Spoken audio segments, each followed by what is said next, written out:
أعوذ بالله من الشيطان الرجيم. بسم الله الرحمن الرحيم. والفجر وليال عشر والشفع والوتر والليل إذا يسر هل في ذلك قسم لذي حجر ألم تر كيف فعل ربك بعاد إرم ذات العماد التي لم يخلق مثلها في البلاد وثمود الذين جابوا الصخر بالواد وفرعون ذي الأوتاد الذين طغوا في البلاد فأكثروا فيها الفساد فصب عليهم ربك سوط عذاب إن ربك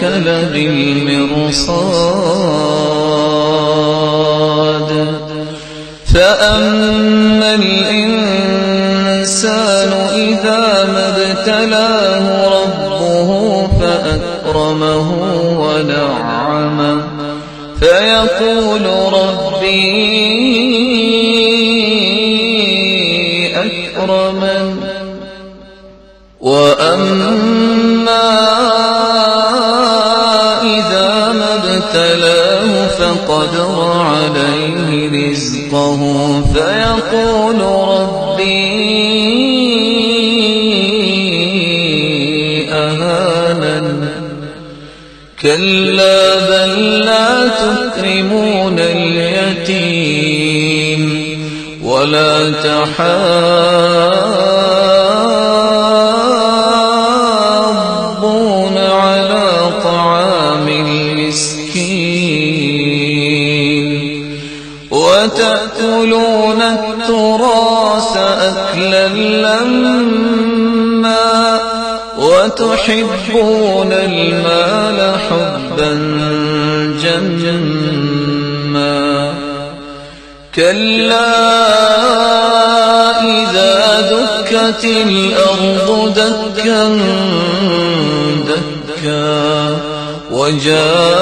وجاء ربك والملك صفا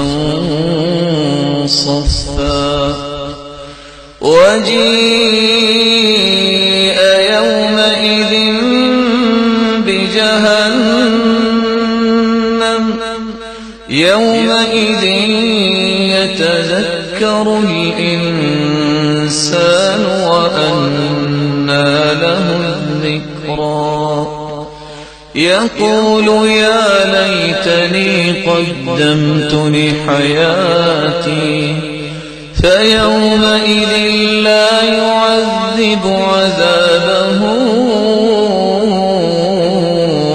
أحد ولا يوثق وثاقه أحد يا